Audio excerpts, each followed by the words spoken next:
Hey team, and welcome. I'm your host, Carrie, creator of Mother Life, your destination for all things real talk and parenting.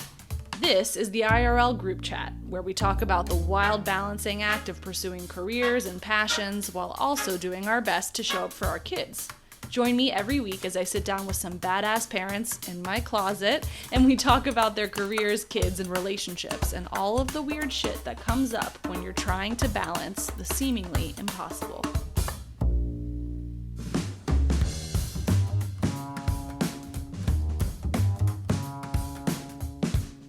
A mulligan, more commonly known as a do-over, to give your pal another chance when they don't quite get something right in a game. But what if we gave ourselves more opportunities for do-overs in our own lives? Instead of waiting for permission from others, we just own the fuck up and try it again. For me personally, I've gotten pretty comfortable with the owning the fuck up part, but the trying again, that can be a heavier lift. That is, except for in parenting. Then I am running to try again. If you're listening to this pod, you are likely part of a generation that is pretty comfortable with thinking about how things were done when we were kids and deciding how we'd like to do it differently. A different sort of do-over, like a mulligan by proxy. While our parents can't get a do-over in how they raised us, maybe we can get the do-over we need by making different choices than our parents did. And maybe that's healing enough. I think a sort of do-over is exactly what this week's guest is laser focused on in her own life, and it seems to be leading to a life full of color, authenticity, and love. Victoria de la Fuente is a multi-hyphenate. She's a brand strategist, a tech entrepreneur, a fashion girly, and an absurdly successful substacker with her stack Zillion Trillion. The through line for Victoria through all of this is she knows who she is. She won't be defined by anyone else's metrics, and god damn it, she's getting her do-over. Jump on board or get the hell out of the way, people. Enjoy. Welcome to the closet. Thank you for having me. Do you always go by Victoria? No. Different people call me different things. Okay. What? So I got called Vicky my whole childhood. Okay. And then some people call me V. And then some people call me Dolce, which is Ooh, funny. Yeah, it's very it varies depending on who you are. Okay. But I like Victoria. Okay. Today we're Victoria. Yeah. And we're in the closet. Welcome. I'm so happy we could do this. Honestly, you're the perfect person to have in a closet because you are so chic. You are a fashion girly. This is perfect. Being in a closet. It makes me happy. And it makes me happy that you have a big closet like this. This is, yeah. Feels like home. Yeah. Feels like home. It's definitely not the sleek mid-century modern of my dreams that you live in, but it does have its perks. So we have a lot to cover today because you have lived multiple lives. I have. In so many ways. And we have recently had a request from listeners to talk to more people who have grown up either not with American parents or not in the U.S. Okay. And so you kind of did both of those because I know you moved here. How old were you when you moved? I moved here for college, so. Okay, great. Yeah, I lived in Peru my life. Existence. Yeah. So this is perfect because I think right now, and I know that one of the things that I really like about your sort of voice out in the world is you don't fuck around. You just say what you think. And I think we're in a moment in American parenting specifically where we're really complicating things. We're really stressing ourselves out. Way too much. And when you don't have a point of reference outside, sometimes it's hard to realize that's happening to you. Yeah. So we can kind of use some of your own upbringing, which I know is a little cuckoo in some respects. And very much cuckoo. In its own right. Yeah. To kind of counterbalance and talk about it. So, our Peruvian queen, you grew up. Born and raised in Lima, Peru. Amazing. Yeah. Went to German school all my life. Random. My parents thought if I learned how to speak German, I can learn how to speak anything. I mean, not wrong. Not wrong. Yeah, English was very easy after that. Yeah. So I was there until I was 19. I did one semester of college in Peru because I wanted to be a lawyer. Okay. So I did one semester there, realized there was no justice system. And then I was like, maybe being a lawyer is not for me. And left.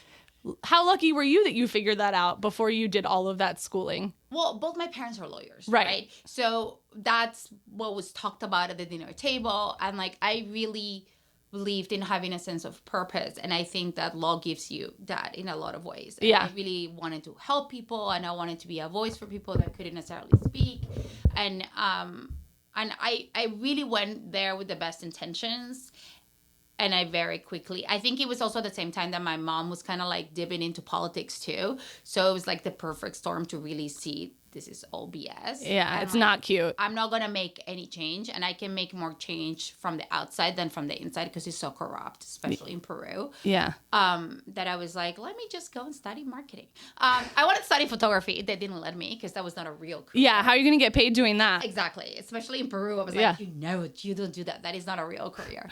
Mario Testino obviously comes from Peru, and he proved my mom wrong. But yeah, so I came to the States and ended up studying marketing after that. Where did you go to college? Pepperdine. Oh, right. We've talked about this because I had this weird fascination with Pepperdine as like a little Jewish girl from Florida.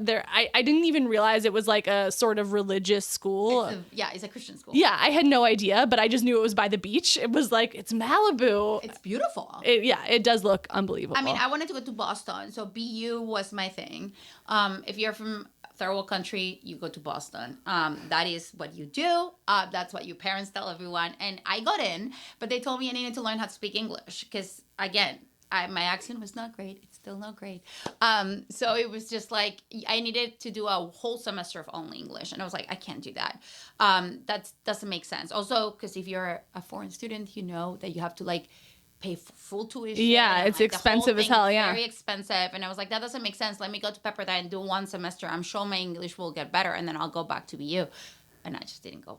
That is so interesting. Also, I love that that everyone was like, hey, so before you go to college in the United States, you got to work on your English. It's like, but I did my SATs and I got really good. You know, I did my TOEFL, which is the English proficiency. I did all the things and I got, but I guess my accent was too thick. And that's crazy. That's actually crazy. Money out of it. Yeah, I was about to say. I'm like, okay. Also, of only English. I'm like, at that point, I just stay in Peru, take more classes, and come back after. You know. Yeah. So, what was it like arriving here? After, like, had you spent a lot of time in the U.S. previously? Not like that. It was very weird because everyone in California smiles so much and they're so fake nice to you. So I literally land in like Pepperdine and it's like this beautiful campus. And everyone's like, sup, bro? Everything is clean. Everyone looks blonde and tan and like perfect. Everyone is, hi, how are you doing? No.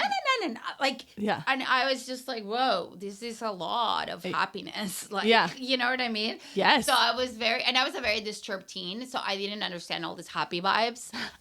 So I was like, what's wrong with people here? Like, I had the same thing coming here from New York as I was like, wait, what? We recently went back to New York just to visit and I saw all of our friends and I was like, see, everyone looks a little bit tired here. Everyone looks a little bit sweaty. Everybody looks like they've been working their asses off. And here it's like in the middle of the day, if you go to lunch, myself included, by the way, I am now one of these people where it's like, shouldn't you guys be at work? Like, what's everyone doing? We're all just having smoothies. Mm-hmm. But I'm into it, so it's totally fine. But okay, so growing up, you have two parents that are lawyers. You have a sister? I have a sister, yeah, younger sister. Younger sister. How many years apart are you? 6 years. And are you like a stereotypical older sister? Yes, very much so. I'm also the parent of the family. Say more. Well, my husband didn't believe me until he saw it, and my mom basically told him, but I'm basically the mom of everyone. I think my dad, up to some extent, was a grown-up. Yeah. My mom never was. I never will be. And my mom babied my sister so much. So then I was always kind of like the default parent. Yeah. But then at some point it got to be like, I'm getting the responsibility, but I'm not getting the authority. Yes. So I need to remove myself from the situation because it just became too much for me to mentally have that toll without being able to actually do anything about it. That's impressive that you were able to figure that out, though. A lot of therapy. Yeah. A lot of therapy. I was going to say, like, that takes a level of self-awareness that, like, I certainly did not have growing up. And wait, and your parents got divorced. How old were you when they got divorced? I was 17, 18. Okay, so that's like a totally different chapter of life for you then at that point. Well, yeah. No, I mean, I didn't remove myself after I removed myself physically from it after the divorce, but not mentally. Yeah. Mentally, it took me a lot longer. Yes. That's a lot more recent. Yeah. After having kids, I would say, especially. I think before having kids, I removed myself to a certain extent. And then after having kids, I was like, okay, well, I have my own family now. Like, I can't be dragging this on. Yeah. It's not healthy. And does your husband come from married parents? They're married, yeah. They're married. They're married, yeah. Well, I just think it's interesting when you like have someone who, I mean, my parents are divorced. My husband's parents are also divorced, but culturally Jewish and like waspy is just a really different way to grow up. So sometimes when I'm talking to my family or trying to relate to them, or there's like some drama or something in my house, like he just doesn't get it because he grew up totally differently. Even though his parents are also divorced, he just like doesn't understand why everyone's getting so flustered or like what the big deal is or why we're telling each other this level of stuff about our lives. Like he just doesn't get it. I think my husband is starting to get it, but like we could have not been brought up more differently. Like our families have never met. Still to this day. I would like to keep it like this forever. Sure. Because I just don't think they're gonna get along. So what's the point? How long have you been married? It's gonna be 4 years on the 6th. So okay. A couple days, yeah. Okay. Together 5 years. All right. This is very impressive yeah. that you've been able to keep them apart. So, okay. So your parents get divorced when you are on your way out of the house, basically. Yeah, but I was still in Peru. Yeah. So my parents have a very, very public divorce. And then somehow it ends up on the media. And I'm trying to navigate that. I did not see my parents fighting when I was growing up. So interesting. Now looking back, I understand maybe my dad was not sleeping in the same bed as my mom. And that's something that I should have not, like, you know what I mean? Like, that's not normal. Yeah. But I didn't know because I didn't see them fight. So right. It was like this big blow up on the media and I didn't know how to handle it. I always knew I didn't want to be in Peru forever. So, because even when I wanted to be a lawyer, I was thinking more international law. Yeah. But it just made me like finally decide to like move. Yeah. Because it just became too much. Now tell me, I mean, I think I know the answer, but tell me, why was your parents' divorce in particular so public? My mom has had a talk show and now she's been on TV for like almost like 30 years, I want to say. Yeah, no, over 30 years right now, actually. But it started when I was in high school. So, and then she got really big kind of like during those years. So I had a very normal childhood. And then my teen years kind of like were in that weird in between because she just got very popular. She was like the #1 show in like over 24 countries. I'm trying, like the equivalents would be like, is it like a Ricky Lake or a Jerry Springer meets Judge Judy kind of vibes? Kinda, with like a touch of Oprah, because there was a touch of like a touch of Oprah, a dash of Oprah. Well, because there was a social help aspect of it, yeah, especially at the beginning. There was a lot of it when it was in Peru, and then she did a lot in Mexico too. But she had a full organization in Peru, like dedicated to like helping the people that came on the show. Yeah, which is amazing. Which was great because my mom is a lawyer, so she again like kind of figured out that she couldn't help as much being in the inside as she could being on the outside. And the show was a really good way to like drive a lot of help to a lot of people that never got it, you know? And she kind of, part of her sort of calling card and notoriety was like telling it like it is and like kind of cutting the bullshit. Well, my mom became famous at a time, she was 40, which you might have, you know, as well been dead in South America, like, you know, at that time, right? It was like the early 90s, like she was old, she was a lawyer, she wasn't hot, like she was just a lawyer. And yeah. like she ended up being thrown on TV and she had a show called The Women Have the Word where she was interviewing like powerful women and like in business and different things. Very like feminist. Very feminist. She was very feminist, always, like she still is. And ended up being a talk show, and then it kind of like things just kind of started stumbling, you know, and she just became a massive hit. What was that like for you? Because you're in your high school years at this point. going to school. Was it weird? Was everyone like, oh, I saw your mom on TV, or oh, that's cool? I will bring some of my friends, like when Shakira came, like I will bring them. There was this duo called Rebrand and Florentino, and they were like Venezuelan, and everyone was obsessed with them, you know? And like I will bring my friends to the show and stuff like that. I think I always had such a strong self-identity that I never really got a mix. I was also older. So I was like, my sister was a lot younger. So I think for her, it was very different. And I always wanted to like keep my own persona separate from that whole thing. That's why a lot of people that even know me don't really even know that. Realize. I mean, but again, that takes a strong sense of self to be like, I've got my own thing going on like right now. So Mom, can you go be famous over there? Because I'm kind of trying to do my own thing right now. And also you mentioned you were a troubled teen. I was a very troubled teen. So what does that look like? In Peru, there's a sense, or there was when I was growing up, a sense of sameness where everyone, I mean, I guess it's like that for all teens, right? Everyone wants to be the same and everyone wants to fit in and everyone wants to dress the same and do the same things and like not rock the boat. I always wanted to rock the boat. So I went to Germany. Like I didn't have a quinceañera party. Like, so I went to Germany as an exchange student because that's all my parents could afford at the time, right?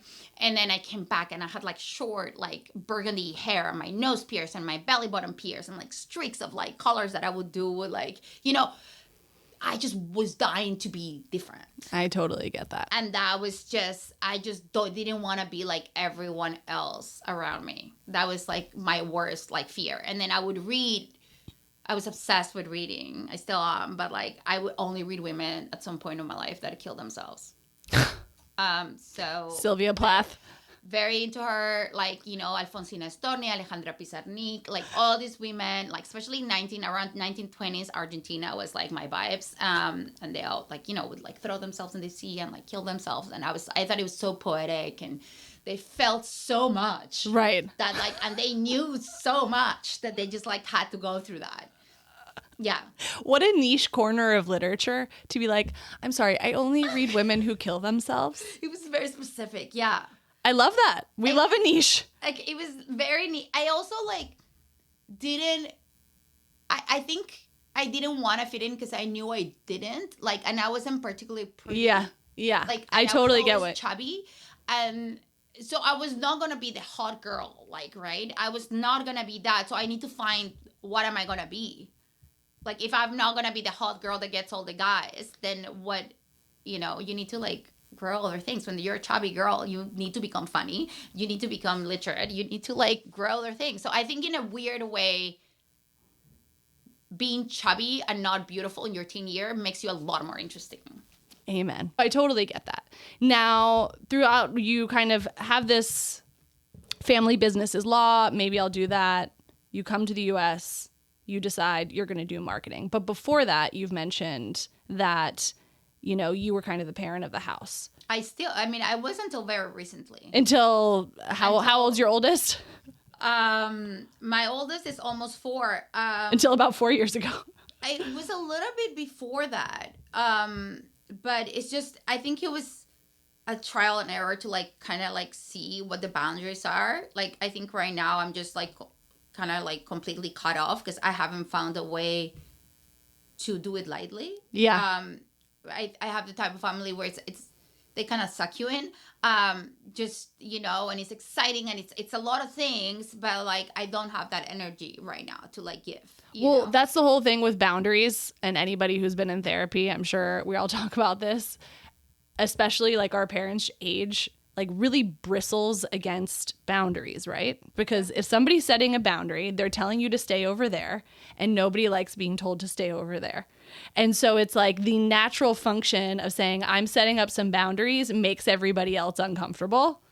Well, especially a Latin, like a Peruvian Italian mom. Like, you know what I mean? What do you mean? There's not such a thing. Right. Culturally, there's just not a thing. What is this boundary? What is this thing that you're making up because you live in America now, right? Right, exactly. And you're going to therapy and you're blaming your parents for everything. And I don't think that's what it is. I just think that we are lucky that we are a generation that really challenges things and we question everything and Yeah. we look for help, right? Yeah. Our parents' generation is not that. No. Honestly, in many ways, they're a broken generation because they pretend they're all self-sufficient, which they're not, and then they end up dumping that on you, and because you are looking for self, you're supposed to be weak. Like, it's a very weird concept. Yes, it is. My mom is a literal psychologist, and so the rational part of her will understand if I'm like, hey, new boundary, we're doing a boundary thing here. The rational professional part of her totally understands what's happening. Yeah. But she also still doesn't fucking like it. And I mean, you don't have to like it, but at least respect it. Yes, she does begrudgingly, but respect it. Yeah, but it's like you can feel the underneath the skin, the squirming and discomfort. Now, how in this whole context, I like to ask people how were you parented? It sounds like you weren't. So were you guys all having dinner together every night? I was. Let's start with the basics. I had, and it's very weird because I still don't understand how this happens, but I had very different parents, right? I had very different parents when I was young. Yeah. Up to my sister arrived. Then I think my mom battled depression, but I was young, so I don't really remember. She really tried. And she would take me everywhere.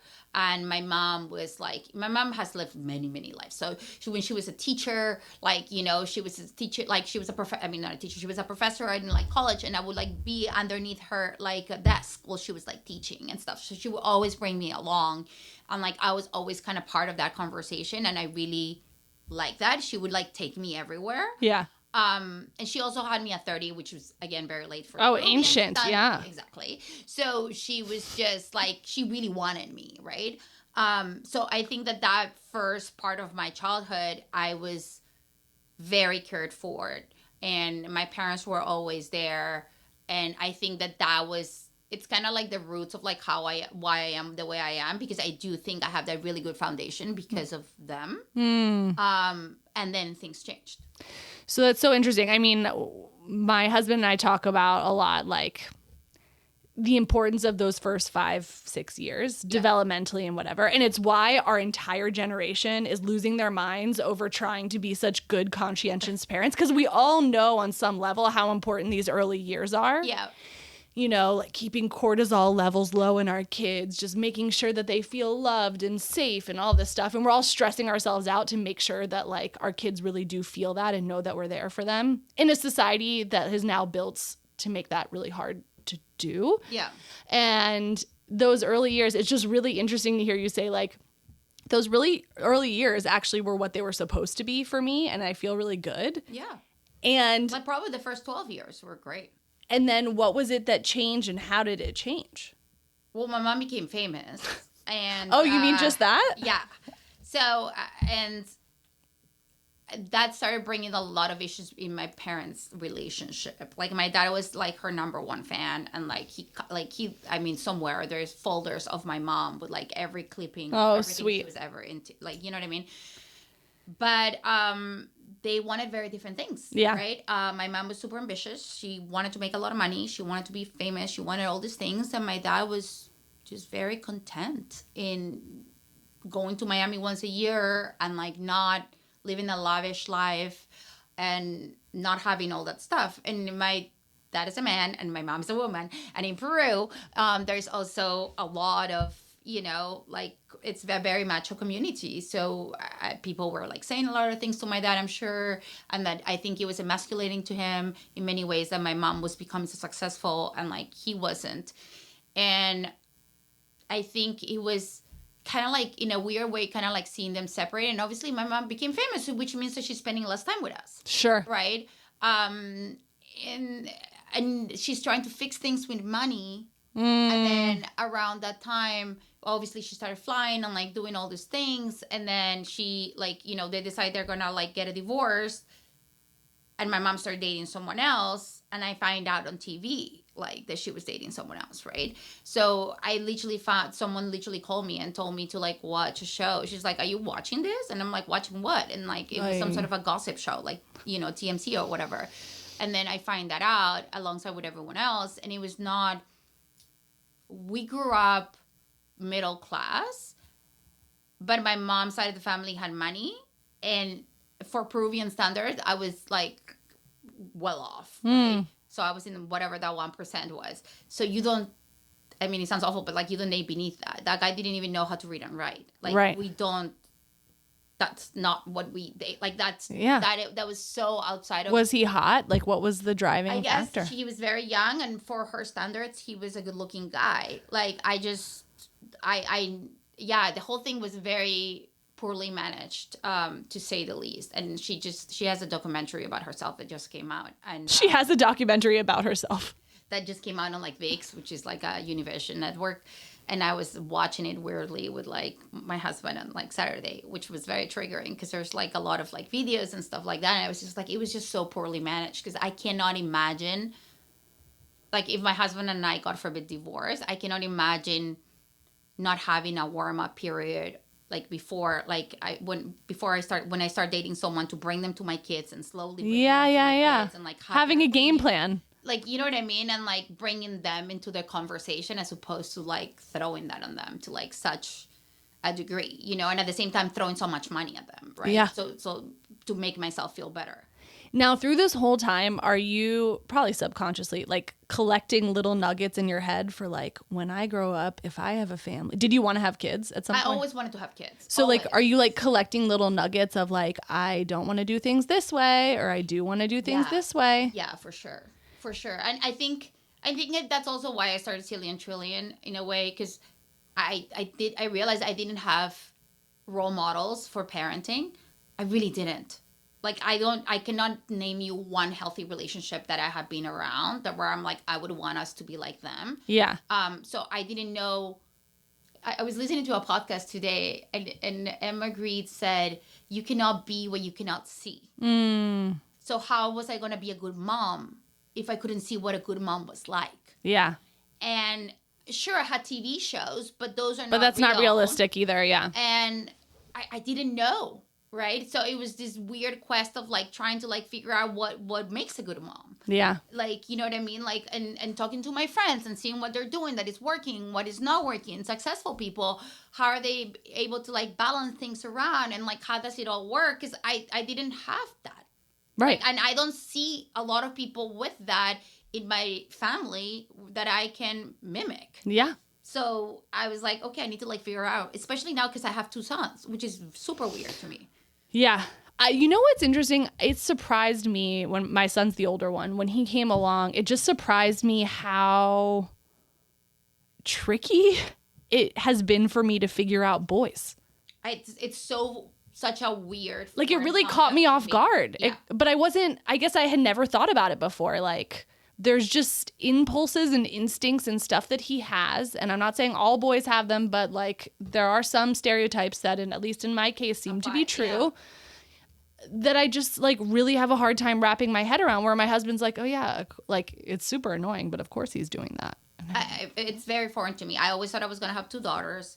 Because that's what you saw. That's what I saw. And I also went to an all-girls school. Like the women in my family tended to be the ones with the power, like my grandma, like my mom. Like I have no idea what I'm doing with boys. I don't know why God keeps giving me boys.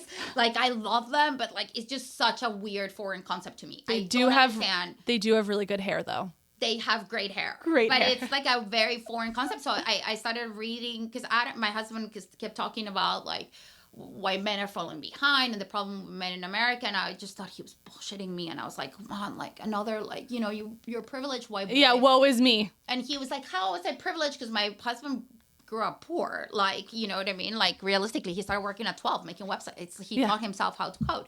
And I was like, what do you mean? Like, you're making it up. Like, you know, I thought he was making it up. And I read Boy Mom, which I don't love the name. It is an amazing book by Ruth Whipman.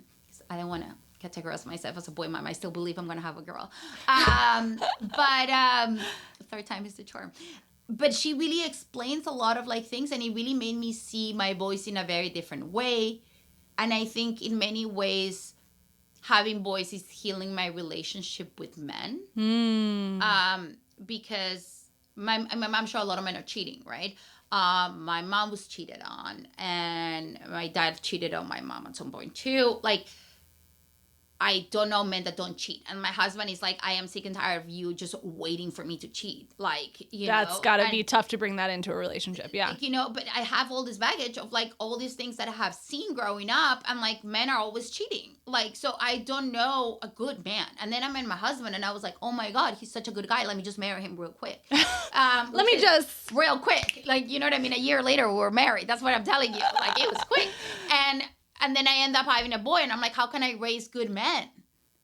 And it is such a big responsibility, like, to raise good, kind humans. Like, I mean, men and women. But yes. I think that a lot of men are, how can you say that? Like, malnourished for, like, love. Deficient, like, yeah. Deficient in love, and kindness. Yeah. Because the society is not treating them that way. Yeah. And everything, and I don't know if you've seen this with your boy, but like, if my boy was watching boy shows, he is super aggressive.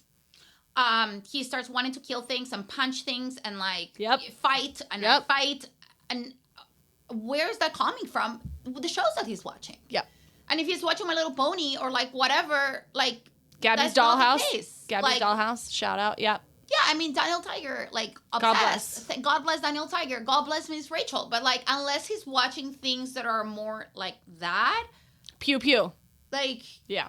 Otherwise, it just becomes, like, really toxic. And, like, he really becomes aggressive. And it's very scary to me to see a 3-year-old, beautiful little child, like, being so aggressive. It freaks me out. Totally. We have a lot of those discussions. I was reading something recently about, like, some crazy statistic, like, by the age of 8, some crazy percentage of kids will have seen porn. That's insane. Insane, right? And one of our responsibilities as parents is to proactively say to them, not everything is appropriate for you to see. Yeah. I'm not saying, like, we love screen time in this house. We need screen time. We don't do tablets, but we do plenty of TV and movies. It's important for him to hear me say, that is not age appropriate for you. Because if I don't set that precedent now, then how am I going to have the conversation? Because at some point I will have a conversation that it isn't appropriate for him to be seeing those things. Yeah. And if somebody shows him something like that, he needs to tell me. Yeah. So it's just such a heavy responsibility because it sets the foundation for the next thing and the next thing. And that's why we're all driving ourselves fucking insane. Because yes, parenting is harder now than it was for our parents' generation because there are more things that we are contending with that they did not have to contend with. Yeah, because end of story. We're also living in many layers at the same time. It's not like before, like if you were being bullied, you came back from school and it stopped because you were home. Now there's social media, so it continues. Like, that's such a good point. We're like living in these alternate realities of like these pockets of like, stuff. And I think, I think worldwide is scary. I think America in particular is even scarier. Oh, for sure. Because you have the gun factor to add to things. And, how can you expect a kid to be respectful or afraid of guns when they're playing video games where they're killing kids or things all the time, right? Like, it's a child. How do they know the difference? They really don't. They don't. Right? Yeah. And it's a very scary thing in America. It freaks me out. Yeah. It really freaks me out. No, totally. So before we get to Zillion Trillion, because you have this insanely successful Substack, like I think we're up to almost 200, over 200, we're around 200,000 subscribers on Substack, which is really hard to pull off right now. And I started a long time ago. You started like three and a half years ago. Yeah. Yeah. Which in Substack world is ancient history. Yeah. But also, like, you bring a very specific POV to what you're doing. And one of the things that I think you've managed to do really well, and there's a backstory to this that we're going to get to in a minute, I think, is you're both saying, like, I like to feel pretty, and I like pretty things, and I like my environment to look a certain way. And also, I care about these things that often societally we think are at odds. Like, I want to be this mushy mom who's there for my kids. Mm-hmm. Sometimes you don't see those things coexisting together. Which is very weird. Right? So, because sometimes there's like a guilt or awkwardness of being like, I want my space to look nice. And also I want to like give my kids this thing, because there seems to be a tension between those two things. I think America is obsessed with self-branding. Yeah. And then self-branding can only be one thing. So then you have to like make yourself fit into whatever like little buckets you think that you should fit in, to like be the granola mom, if you want to be the like crunchy, like whatever you want to be, right? And then you're like, okay, well, if I like breastfeeding and I like this and I like this, then I'm this type of mom. And then you want to fit into these things, but I never wanted to fit in these things. Famously. Like, you know what I mean? She doesn't want to fit into things. I don't want to fit in. Like, I'm just trying to do it my way. I also don't think that having kids, I think it changes your life, but I don't think it needs to take away from your life. And I think it needs to add to your life. You know what I mean? But watching you go on this vacation journey with your kids was so satisfying to me, because I have a bone to pick with, we had somebody on the podcast a while ago, Zach Brooks, who is the general manager for Smorgasborg. I don't know if you've ever been there. Yeah. And he was like, we as a family prioritize and have always prioritized going on family vacations. Yep. And I hate it and it's not fun, but that's what we do. Yep. And I really appreciated that he was just like, and I hate it and it's not fun and everybody fights, but it's how we do things and it's what we do. It's like, okay, that I can get down with because you're being honest about it. What I really don't like is when somebody posts like a perfect trip and everything's perfectly curated and whatever, and they don't post any of the misery or challenge that goes with that. And watching you go on vacation with your kids and you're just like, this one won't go in the pool or the water because they're scared of the water now. And damn Disney. Damn Disney. Yeah, I know. Because they watch freaking Lilo and Stitch and the thing freaking drowns or almost drowns, and then my son wouldn't get in the pool for like, and we're in a house in the middle of nowhere, nothing to do by a pool and the ocean. Like, ruined the first 5 days of our vacation in Greece. Lilo and Stitch, this is all your fault. I mean, this but is no better. But I really appreciated that honesty, because sometimes I'm like, guys, please. I mean, I think it's hard, and I think, listen, I love traveling. It's a really big part of my identity, and I'm not willing to sacrifice that for anyone. Yeah. And I do think that is the best thing that you can give your children ever. Like, I would rather travel. Do you, though? Because, okay, so I've been to, like, whatever, 60, 70 countries, traveled extensively in my life, and I did not travel a lot growing up. Me neither, until later. But my son can tell you what New York is. My son can tell you about Notre Dame. But my son can tell you about, like... But, like, do you think they need it now, in the sense that I was a super smart kid and I could have told you about that stuff without going? I think... When I think about just, like, the trade-offs of all of it and how I turned out... So my husband, the corollary, traveled extensively as a kid. Mm-hmm. Very privileged upbringing, went all over the world. And now as an adult, I'm not saying this is going to be your kids, but now as an adult, he's just, like, not very... He doesn't... The innate sense of wonder is kind of, like... He's kind of over it. Like, he likes traveling, he likes seeing new stuff, but he's not, like... Like, when I go to a new place to this very day, I'm, like... I am awed. I'm so excited to be there. I want to go to the grocery store. Yeah. Like, I want to do these little things and see what life is like in a way that I'm like, maybe that's just me. But I don't know if doing it with my kids now is ultimately going to affect that trajectory. I don't know. I think it depends. I think that kids come and join your life. Yeah. So whatever your life is like, you should be living their life, and your kids are along for the ride. And they chose you to be their parent for a reason, and that's what they were supposed to do. I like traveling. Of course, it's very different to travel with two kids than it is to travel by myself, right? Very different. But at the same time, like, I lived in Paris for like almost 6 years. Like, being in Paris with my child and seeing him excited about things and seeing things that I love through his eyes makes me excited about life. Yeah. And, like, sure, he can have a meltdown like 2 hours earlier, but then we're having a great time. But he also would have a meltdown at home about something, I'm sure. Exactly. Yeah. So I think that for me, or for us, for my husband and I, it is important to, like, show them the world, not necessarily for the things, but for the people, right? Yeah. One of the biggest takeaways away from my trip to Greece, I was scared to go to Greece with kids because it's far. People love children there. Yeah, I saw that every time you went to a restaurant, somebody was, like, hanging out with your kids. And, like, it was so nice to be somewhere where I did not have to apologize for my children existing. And it was so nice to be appreciated for making life somewhere. Because I really, truly think, as cheesy as it sounds, it's the most life-changing, the biggest legacy, the best thing you could possibly do in life is have a child and like raise a good human. Like, I don't think anything it's going to be as important. Like, I can become successful. Doesn't matter. Like, I can my podcast can blow up. I can be it doesn't matter. Like, what you really leave behind is your children in this world. And it is so weird to me that we live in a society in America where you have to be constantly apologizing for your kids. And it drives me insane. Yeah. It drives me insane. Like, these kids are gonna be the ones growing up, like, to like be doctors and teachers and like make a change in the world. Like, why are you treating them like they shouldn't be there? Yeah. No one is more deserving to be in here than the kids. And we were all kids, and everyone is just expecting them to be quiet in a corner, or like for parents to only go to Disney cruises while they're like young. Like, what? Like, why? Yeah. Like, why? Like, if you go to Japan, the way that the kids are like treated is like wonderful. They're all like independent, and everyone is like taking care of the kids, and they really see kids as like beacons of society, because they are. Because if you raise kind kids, those are going to be kind adults that are going to want to make a difference in the world. If you raise kids that like are made to feel that they shouldn't be there, they're going to go and like shoot other kids and like do whatever like crazy shit is happening here. Yeah.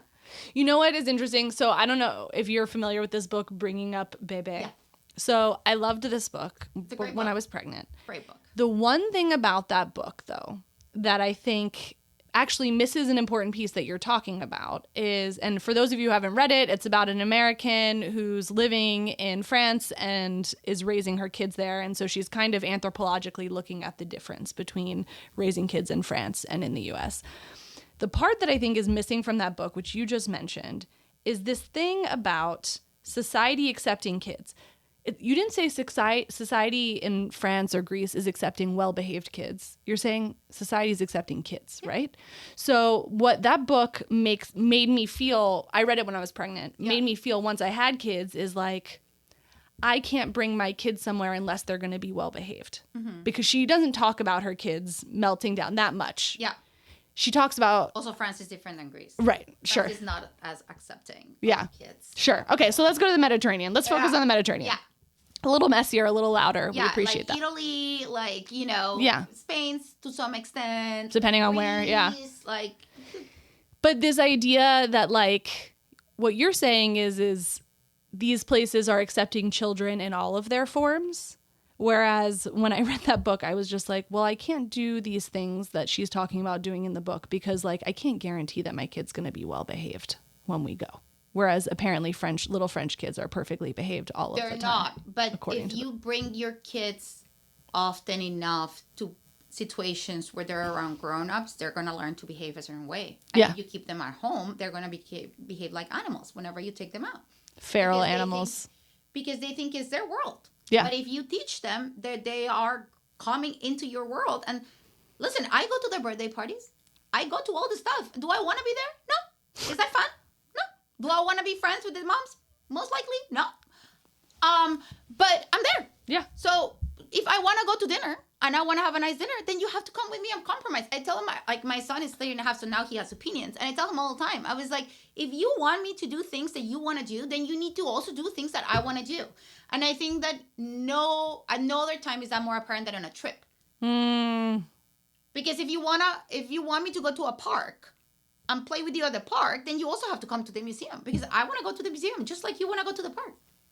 And we're all in this family have a choice and a voice, and we need to do what everyone wants to do when we're on vacation. My husband wants to have a wine, we can go have a wine. My child wants to go to like Jardin de l'Acclimatation because that's his game, great.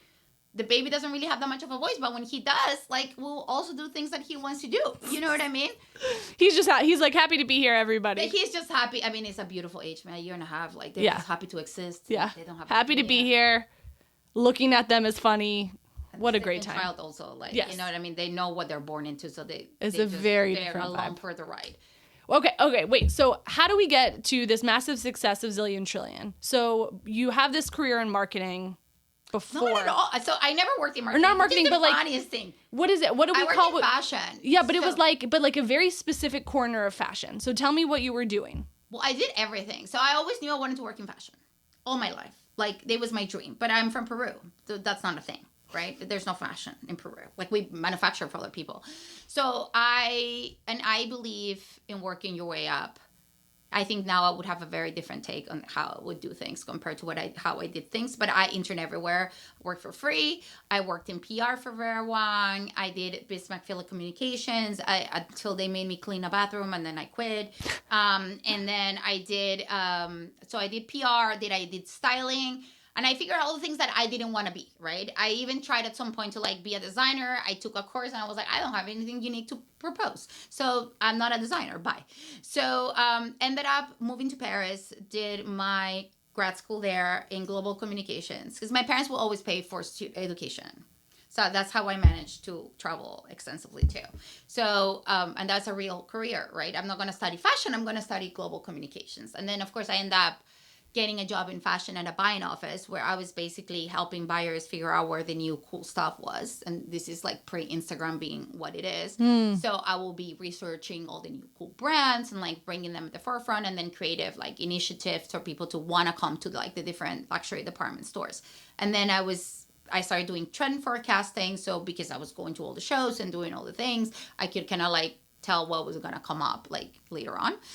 Because it's a fun muscle. Yeah. And I was doing it for a while. I moved back to New York, and then I was always single though, right? So I'm living this life that I always wanted to live, that is very glamorous. Going to all the parties, wearing the designer clothes, doing all the things that I always dreamt of doing, but I didn't have the family part. And like the dating part, it was always messy for me. And I moved back to New York, even harder to date. I mean, I don't know where it's easy, but like even harder than Paris for sure. And I'm consulting on my own. And then at some point in COVID, I decided to like move back to LA to like try it out. And this is your first time living here since Pepperdine. Since Pepperdine. Yeah. I always kind of had it on the back of my mind. I was like, well, eventually like it's a nice place to live. But all my friends were married. All my friends were like in a different. Yeah. And I'm always very jealous of people that can be friends for people for a very long period of time. I have a very hard time because I think I have so many lives where I change so much, and I'm just not compatible with a lot of people. I have this problem. So I feel like I've grown this way and you kind of haven't. So I just don't know kind of how to be your friend. Like I can be polite, but like we're not going to be as close anymore, if that makes sense. So I have been reckoning with this a lot lately. This challenge, because like I've also lived a lot of lives and had a lot of careers and lived a lot of places. And the one thing I will say that I have found comfort in is some of my friends that I have like reconnected with or gone back to who have known me since I was in, let's say, high school or even middle school in some cases. Like there are some things about me that they understand and are so, but not no one else does. And they're so, and this is a few people, Erin, I know you're listening to this, one of my best friends since we were in 5th grade, that she just like gets me and is so fucking happy for me. Yeah. That's the thing though, is like, I think it's okay to change over time and grow away from people in terms of interest and whatever, if both people continue to be happy and supporting the other person in their growth. Have to agree. That's the thing, is like, just because you're friends doesn't mean that you have to agree with each other's like choices. Right. But make different choices but also like you're happy. But also like just continuing to ride for your friends and support them. So like one of my friends who lives here, Michelle, we've been friends since freshman year of college.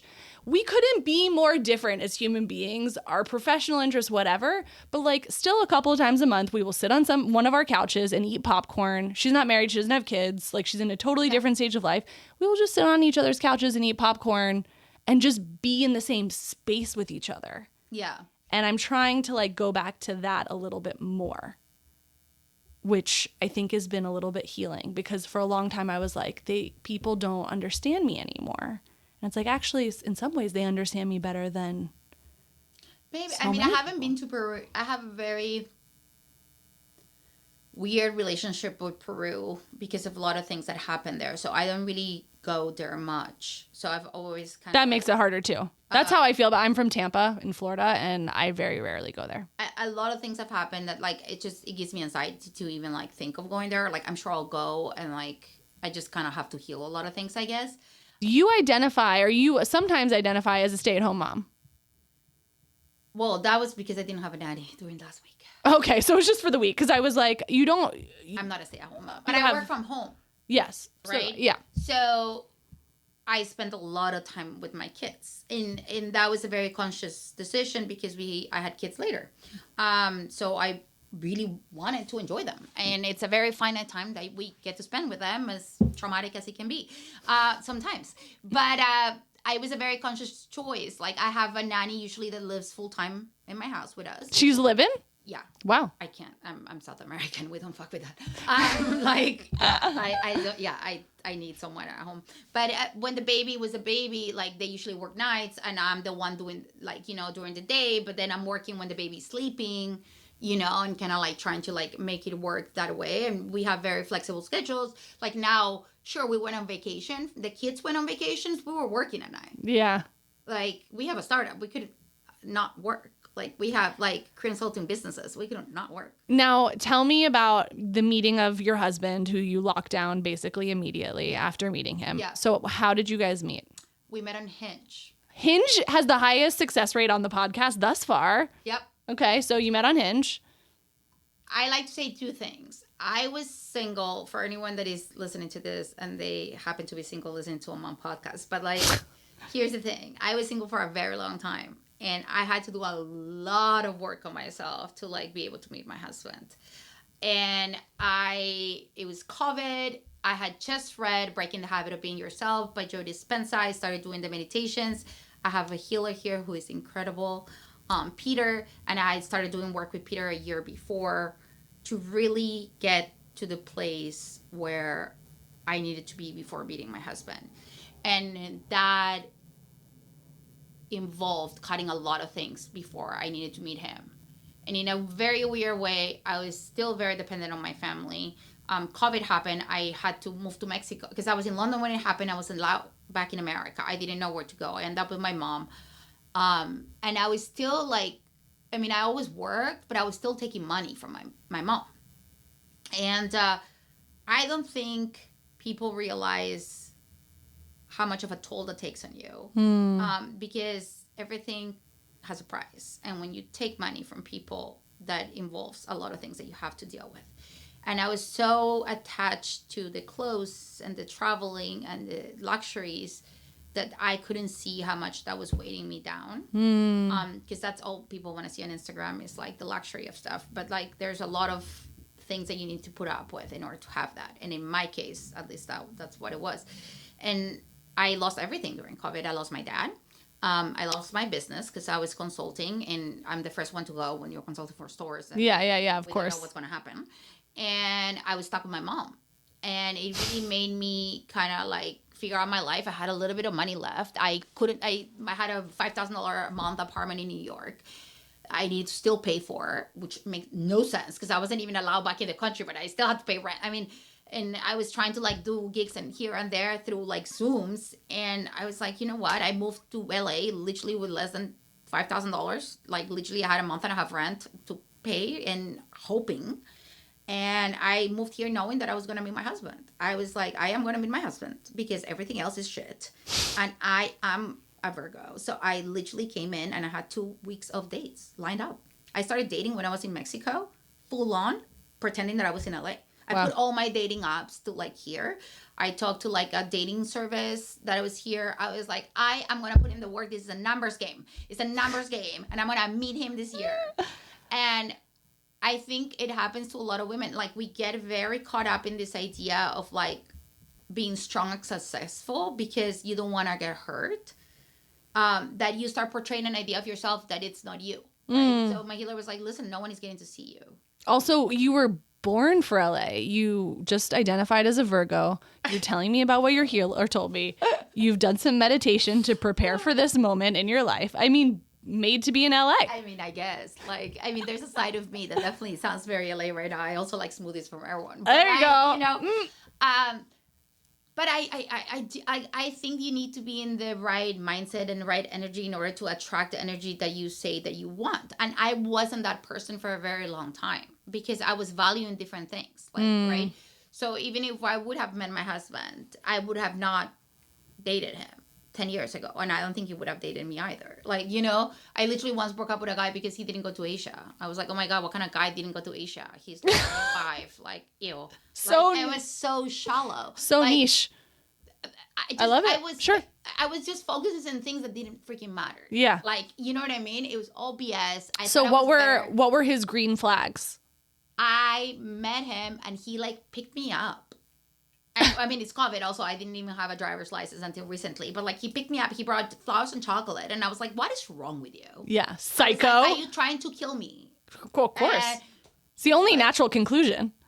Why else would you bring me flowers and chocolate on our first date, you crazy person? You don't even know me. And he was like, are you always this big of an asshole? And and I was like, okay.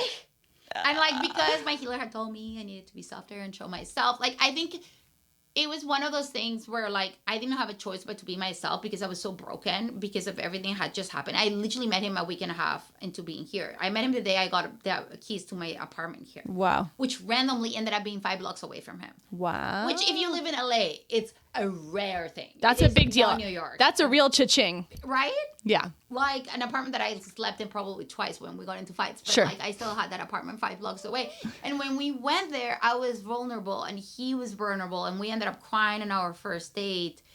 And he said my dad had just passed away. And he said that he was with someone previously that her dad had passed away and how he was there for her. And I was like, who was there for you? Because no one was there for me when my dad died, right? I even got into a fight with my mom. I literally had to like go to my friend's house. I went to his funeral via Zoom. It was like such a weird, horrible thing. And like, I didn't think I had a support from like necessarily a lot of support from people or like someone really that close. And like to see that he was there for someone else to that extent, he had like basically like moved to Brazil, like, you know, spent a lot of time there and all these things to like really be there for her. I was like, he's a good man. Yeah, he's like, a good guy. He's a good man. Like he has good intentions. And, you know, I think for men, it's also timing, right? He was engaged before, so he was ready to get married. Yeah. Ready to have kids, like, you know, and, you know, I think I was also kind of a psycho. We met in August. In December, I went to the doctor and the doctor told me, listen, I don't think you're going to be able to have kids. It's going to be really hard for you. So I literally come back from the doctor because he was with me in Mexico before we were going to a party. I was like, if you don't want to have kids with me, don't waste my fucking time because I need to go find someone that does because I want to have kids. That is my number one thing. So that was so soft of you. Very soft. So soft. Very soft. But I showed myself. But you showed yourself. I mean, there's parts of me that are not soft. And then, you know, February, I was like, okay, this makes no sense. We're paying 2 rents. We should live in together. And of course, I have a spreadsheet with like, you know, different options. I don't know what our budget is, but I'm giving that if you're putting this much and I'm putting this much, this is the kind of the house we can get. And we got pregnant one try with my son, the first one. And, you know, and then I was like, well, do you want me to move away or are we going to get married? And he was like, what? I was like, well, my visa is expiring. Yeah. So you kind of need to marry me now. I mean, yeah, I like to make it. I don't know how to make it more romantic, but I was like, I think you need to marry me. And then I designed my ring and we did. Let me see. Are you wearing it? I am. Oh, that is one of my best friends like did it. Now she's one of my best friends, but we were both pregnant with boys at the time, and our friend Amir put us in touch. It was like, okay, I know you're a diamond dealer. So I asked my husband, I was like, okay, what's the budget? Okay. And then I talked to my friend. I was like, what is the best like it's giving pure romance to me. Listen, I like what I like. I am not gonna be happy with a surprise. Is he like an aesthetically driven kind of guy? He's become that. Okay. I think my husband has fully embraced it. I think it's just such a big part of who I am. This idea of like curating things and like really, and I think it does have a very big effect in how you live and your daily life.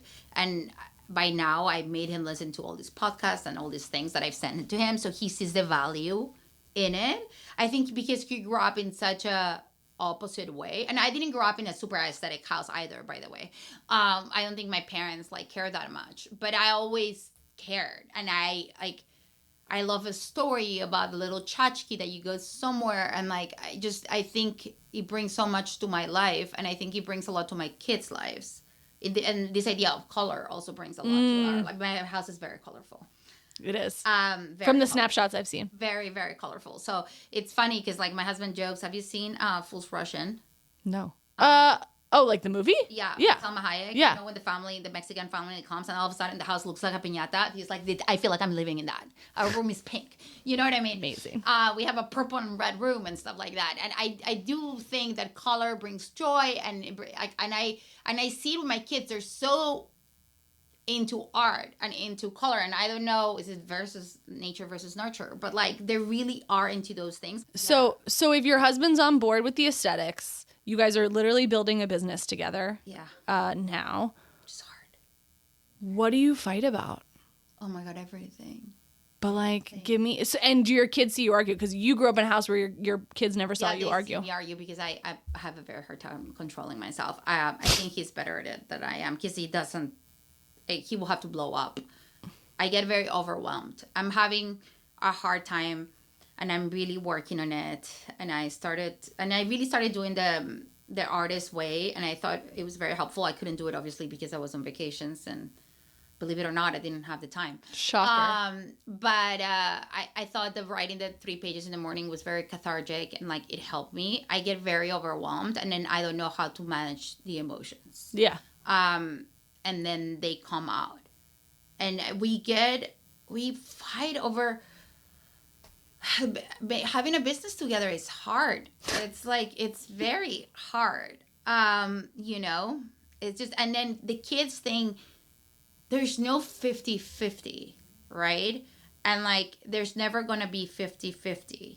And he does a lot compared to other guys, but the men don't have the mental load that we have when it comes to like, you know, having kids. So he can just throw a diaper in the back of the car and think we're ready to leave, and I have to make a backpack, and I have to bring snacks, and I have to do all these things, right? So I think we fight over that, and we're also trying to figure out what that medium is for us, what that 50-50 looks like for us, you know, or like how much am I able to give today versus you. Yes. And then have like check-ins to like kind of like see what that looks like. At the beginning, I didn't know this, right? Because I didn't know. I have a living nanny. So I understand that this is a great privilege, but like I don't. So wait, what? Just walk me through. What are like her hours? How does that work? They work like 10 to 12 hours. Like.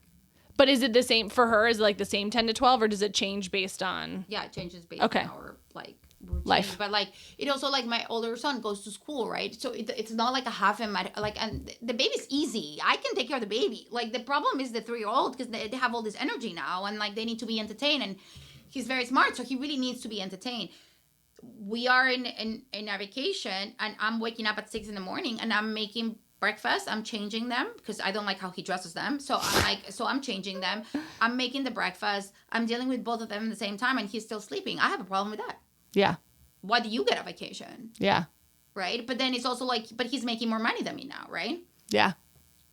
So is he putting in more than me because he's making more money? And are we even because I'm making more? Man, if I had the answer to that question, I would spend so much less money on therapy. Like, you know what I mean? It's that's the thing, is like, is that, does that include, because in his mind, I'm putting in more money. I rented, like he paid for the house, right? So I'm putting in my 50, like you need to step in a little bit more because you're not stepping in the other ways.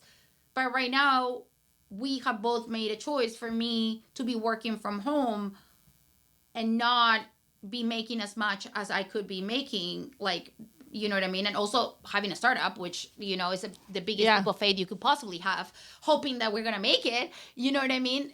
But right now I'm not bringing that money.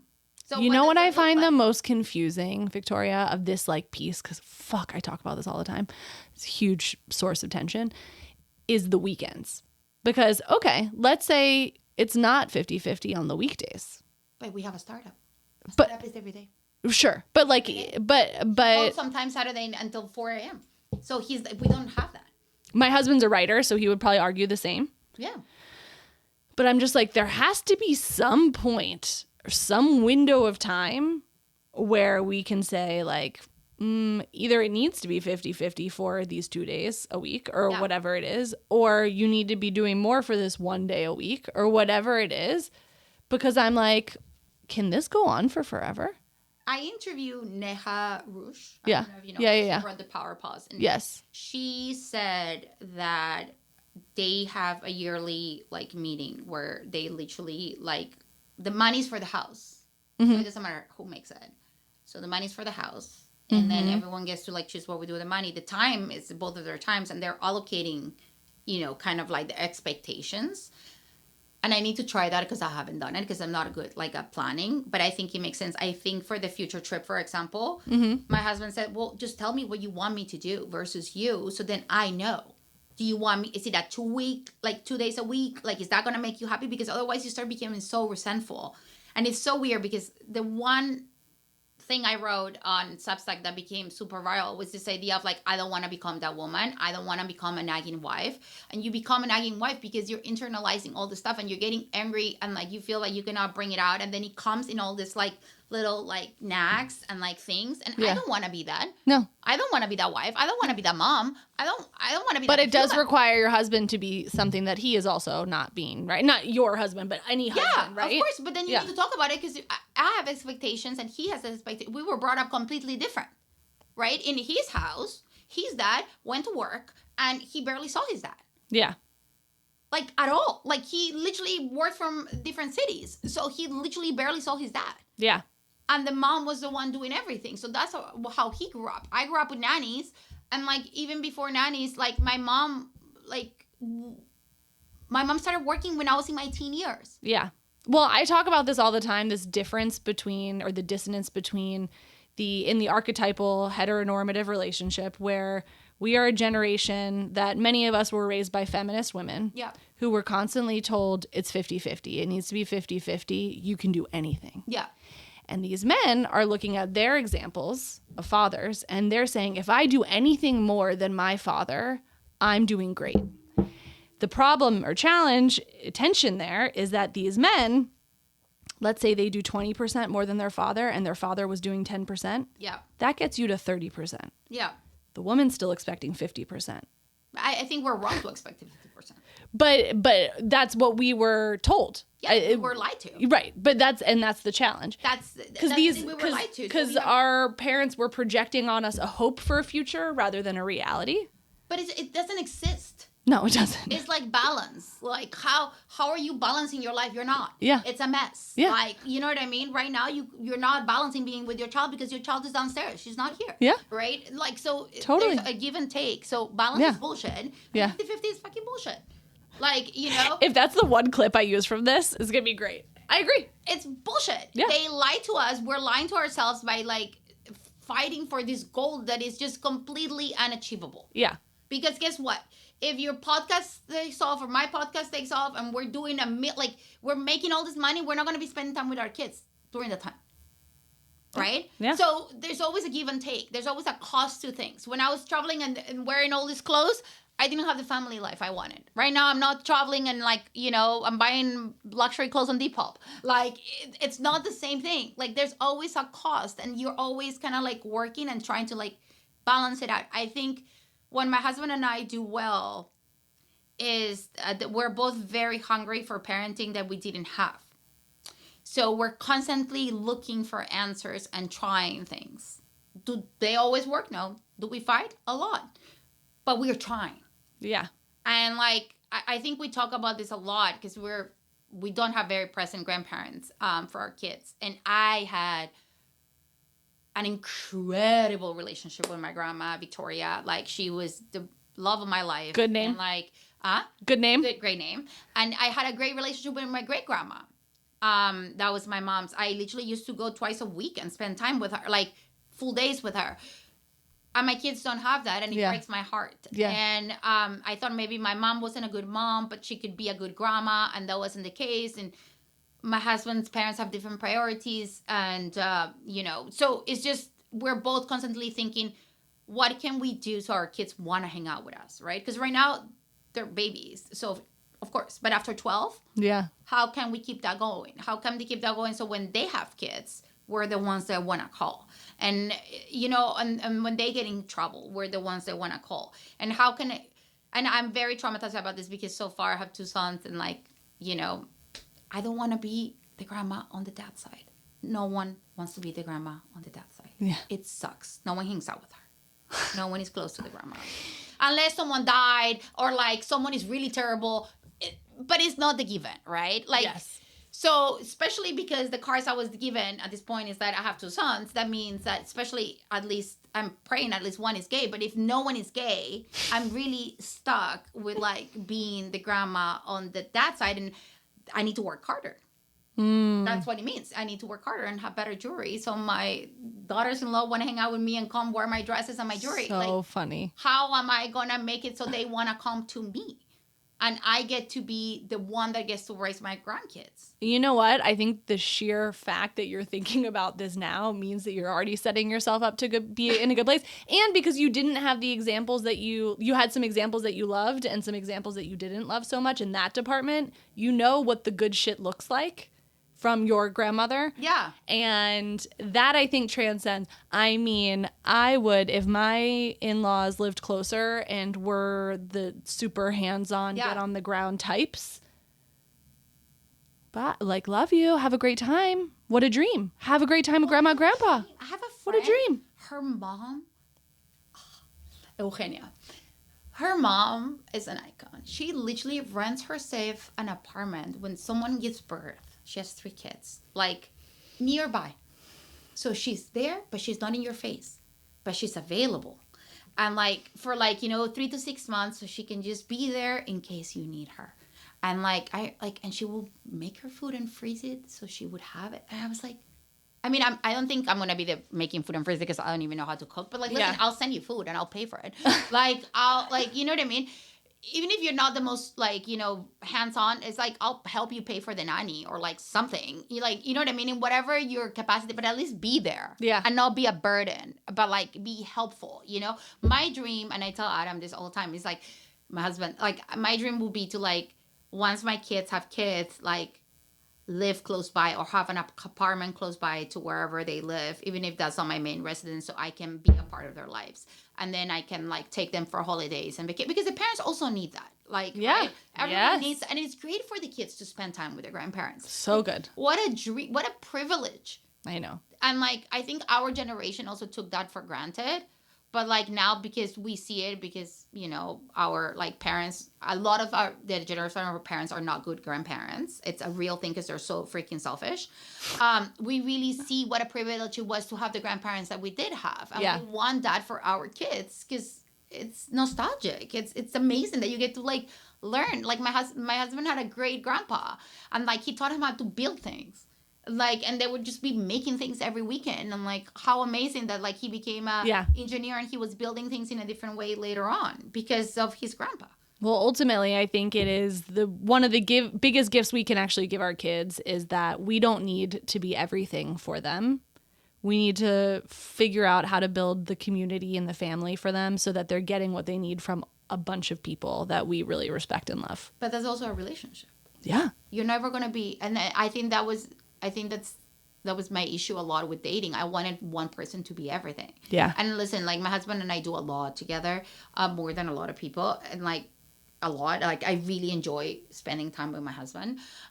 Gross. I know, we're best friends. But I also I don't know. I find it weird if you don't really want to hang out with your husband at all, then why did you marry him? But for us, it's still kind of new. So I don't know if that has anything to do with it. But the reality is, he cannot be everything. He's not going to be, he tells me, I'm not your gay buddy. You cannot talk to me. I don't care about the gossip or the whatever. Gossip or Real Housewives or whatever. You know what I mean? And I'm you're right. It's true. You're right. Don't talk to me about sports. I really don't care. You know what I mean? Yeah. No, totally. I'm so interested to see, as you kind of develop through the stages and the chapters, how you bring your distinctly Victoria approach to parenting these boys, and maybe one day a girl, who knows? I know. I literally just made an appointment today to like see if I'm going for the girl. It's like because I have to. If I do it, I need to do it. How old are you? I'm gonna be 43. So if I Great. do it, it needs to happen now. And I don't know. It's like a weird struggle. Like I don't know. I mean, I also don't know if that's what I'm gonna get. I mean, you know, it's a lot of things. So stay tuned. Let's see if I get my girl or not. And if I don't get the girl as my daughter, maybe I get her as a grandkid. You know, I really think having kids, it's such a healing experience, and not in like the kumbaya way, because it's not easy, but it heals so many of your wounds. And because I have so much trauma from my upbringing, I really want to be that mom to a girl, because I feel like I see.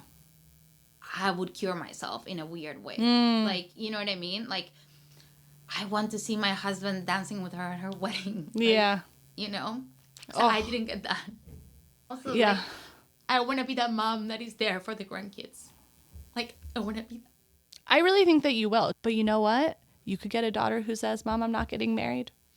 And so... And I can get a daughter that doesn't like my dresses. And I can, you know what I mean? I think it's just a fantasy. And it doesn't matter what you get in life. I think you still kind of have to mourn the idea of what you thought you wanted. Yes. Right? And yes. My husband is not... I don't think my husband is... I am what my husband thought he wanted when, like, he was looking at his wife, and, like, vice versa. But we're exactly what we needed, right? I love my sons with all my heart, and they're teaching me way more because I have no... Total like, tabula I have rasa. no idea. Like, so I'm really just figuring it out with them. I don't have any preconceived notions of what it is like to be a boy. So I'm just going with whatever they're telling me they need, which is a lot more intuitive, and maybe that's better. Maybe that's exactly what they need, right? But, like, we don't get to choose. And as a Virgo and a control freak, that has been the biggest lesson about becoming a man. You don't get a choice. You get what you get. And you don't get upset. And you make the best out of it. And you do the best with whatever that is. And maybe I don't have a third kid, and maybe she's not a girl. And maybe I don't become a millionaire. And maybe my startup fails. Great. I'll do another one. Like, maybe you know what I mean? We are going to fail. And I think our generation got so caught up in this idea of not failing because our parents instilled that on us that we're so afraid of failing. That's one thing. We're going to die and we're going to fail. Done. Period. Well, Victoria, we're going to end on that. You're going to die and you're going to fail. Well, I'm so excited for people to tune into your conversations, your writing. I love that you're maybe bringing back a little bit more of the fashion into the fold in terms of, like, I saw your most recent post on, like, fashion for kids and, like, bringing the inspiration into the kids. I loved my children are, like, fully dressed in hand-me-downs. Definitely the second one. Oh, my second one for sure is. Yeah. Everybody needs that friend who's going to just say what they think, filter free. And you're that friend for a lot of people. So I hope people who are just being introduced to you today get to spend some more time with you. And this was so much fun. Cheerful. No, this was so much fun. I loved it. Thank you for sharing your life with us. Thank you for being here in the closet. Thank you. I know. Team, I need your help. If you love it here, please like and leave a review on your favorite podcast platform. Subscribe to the Substack for full access to this episode's show notes and join the discussion. And of course, follow me on Instagram at Mutha, MUTHA.life for a daily look at all things Mutha. Thanks for listening. Be sure to tune in next week for another Chat in the Closet. This podcast was produced by Mutha Life, music by Ronan Landa. See you next time.